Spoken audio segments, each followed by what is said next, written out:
sesungguhnya dia mensucikan diri untuk kebaikan dirinya sendiri, dan kepada Allah lah tempat kembali. Surat Al-Fatir ayat 18. Terus Allah Subhanahu wa taala berfirman, innama tudhiru man ittaba'a dzikra wa khashiya rahmana bil ghaibi fabashirhu bi maghfiratin wa ajrin karim. Sesungguhnya engkau hanya memberi peringatan kepada orang-orang yang mau mengikuti peringatan dan yang takut kepada Tuhan yang Maha Pengasih, walaupun mereka tidak melihatnya. Maka berilah mereka kabar gembira dengan ampunan dan pahala yang mulia. Allah memerintahkan Nabi Muhammad agar memberi peringatan kepada orang-orang yang telah beriman. Maksudnya yang sudah beriman ya tetap diberi peringatan supaya tidak tersesat.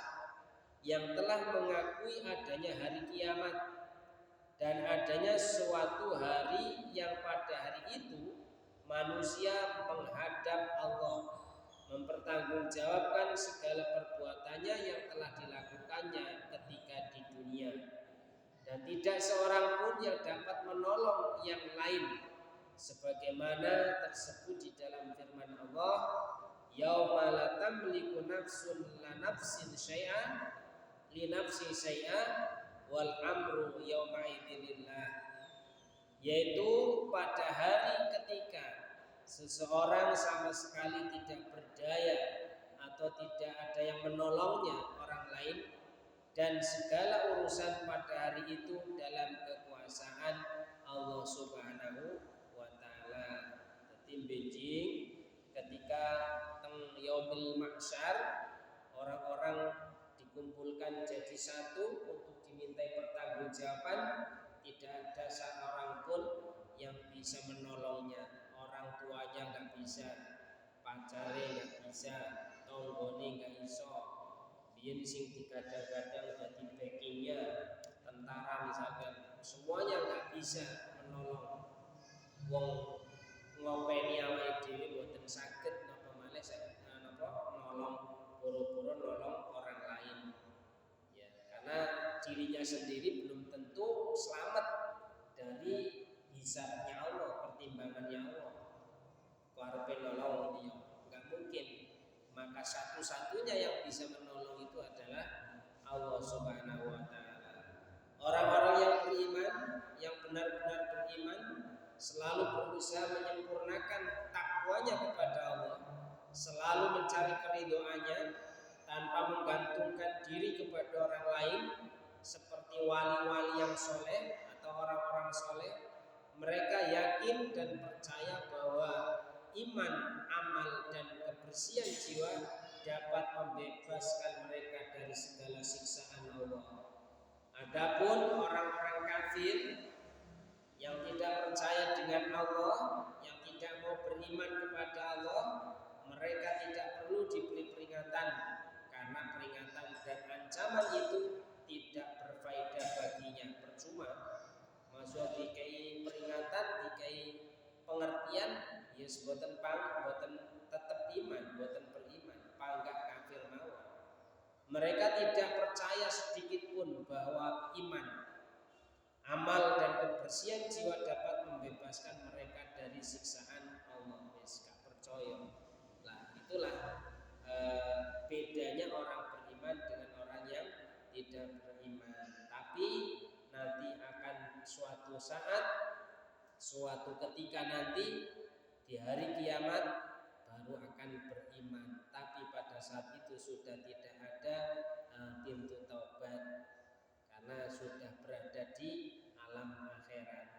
Hanya alam akhirat itulah alam yang ada pembalasan baik dan buruk, amal dan perbuatan yang jelek.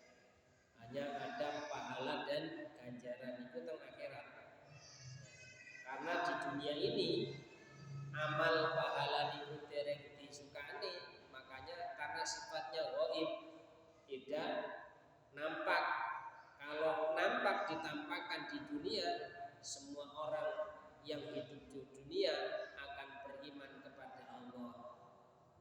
Umpama tiang melakukan maksiat, minum misalkan, begitu minum langsung diberi azab oleh Allah, ditampakkan azabnya berupa langsung wetenge gumedi, terus kemudian mengeluarkan nanah dan lain sebagainya.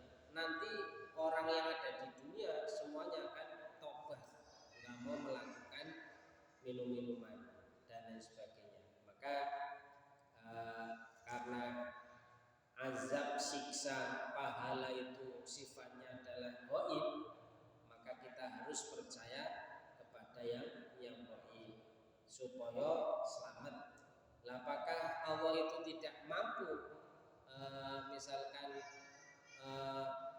seluruh umat manusia yang ada di dunia ini untuk beriman kepada Allah? Ya mampu saja, sangat-sangat kuasa Allah itu. Cuman ini sebagai pembelajaran buat kita sebagai manusia yang sudah diberikan akal dan pikiran untuk bisa membedakan mana yang baik dan mana yang tidak baik, membedakan mana yang hak dan mana yang batil. Inilah makanya perlunya adanya risalah, tuntunan, pedoman Al-Quran. Bismillahirrahmanirrahim. Salajengipun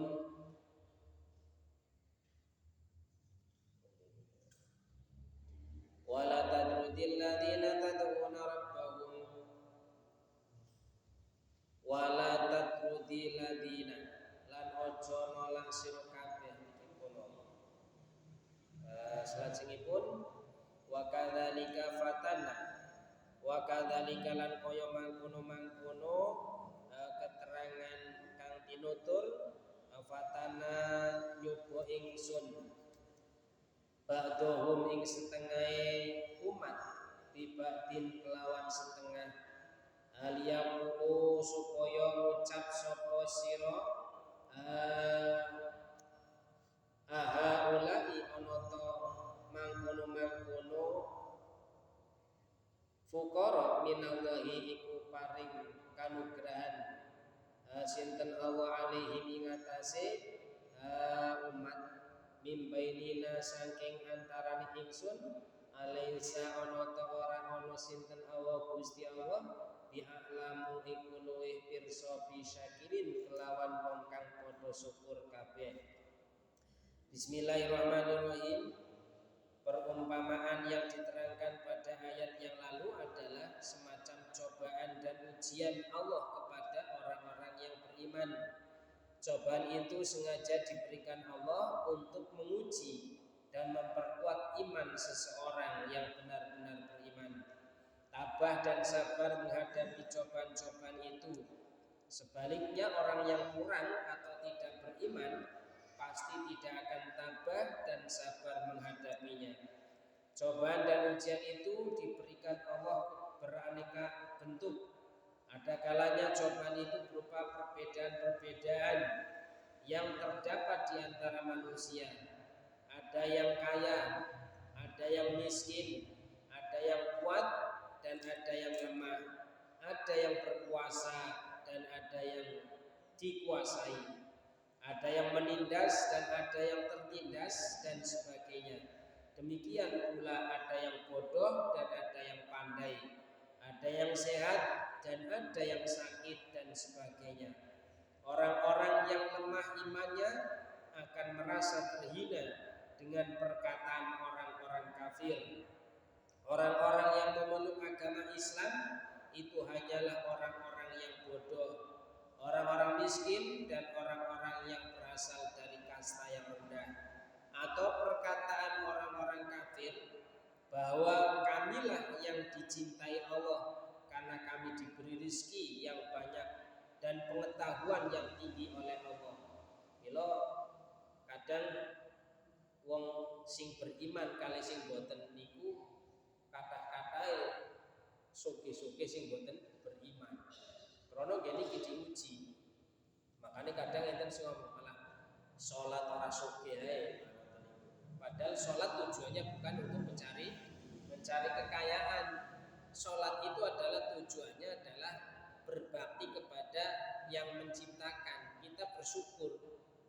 lewat sholat niku.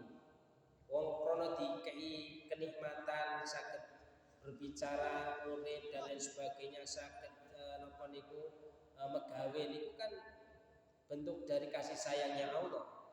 Maka kita harus bersyukur. Bentuknya syukur niku napa niku menjalankan perintahnya Allah Subhanahu wa taala melalui sholat. Bukan sholat untuk mencari kekayaan. Nek pengen kaya ya megawe. Ngoten. Jadi ala sholate ora sugih. Kadang itu. Jadi niku ya. Jadi sholat itu adalah perintah kewajiban bagi seorang muslim. Seorang muslim. Nah niki. Jadi sedaya niku adalah ujian, diuji dadi wong miskin. Tapi bagi orang-orang yang boten beriman itu ketok-ketoke dunya niku berlimpah ruah, sugih ngoten. Nggih krana niku. Karena memang orang yang tidak beriman itu cara yang Jawa niku dilulu sithik-sithik kali Gusti Allah dilulu. Tapi somben itenono. Makane awet dhewe dikeki dadi wong sing sederhana miskin iki ya bersyukur, sing penting boten miskin iman. Masuk miskin ya tetap imane bertambah karena ini adalah cobaan. Jadi wong sugih niku ya dicoba, cobaan. Bukan cobaan itu hanya orang yang miskin, orang yang sengsara niku boten, tapi orang kaya pun itu adalah cobaan. Tergantung nanti kuat apa enggak, beriman apa enggak. Kalau orang itu dicoba dengan kekayaan, semakin bertambah imannya, maka kekayaannya itu akan diberikan ditasarufkan untuk jalan ibadah. Wayahe ngeten iki enten napa niku nyukani sedekah dan lain sebagainya niku berarti kekayaannya itu digunakan untuk beribadah kepada Allah. Tapi lek tiang niku mboten beriman, kekayaannya niku nggih digunakan untuk segala sesuatu yang menjerumuskan kepada dirinya, mengerjakan kemaksiatan dan lain sebagainya. Niku yang tidak beriman. Mila cobaan Gusti Allah niku tidak harus menjadi dicoba dengan kemiskinan, kesengsaraan, tetapi kadang-kadang juga dicoba dengan kekayaan, kebahagiaan. Mila niki hati-hati bagi orang-orang yang beriman. Mugi-mugi kula panjenengan sedaya niki diberikan cobaan oleh Allah Subhanahu wa taala yang sesuai dengan kemampuan kita sebagai manusia. Ampun ngantos diberikan cobaan yang sekiranya kita itu tidak mampu menanggung dan menerimanya. Amin ya rabbal alamin. Katen monggo kita tutup kanthi doa Fatihah. A'udzubillahi minasyaitonir rajim. Bismillahirrahmanirrahim. Alhamdulillahirabbil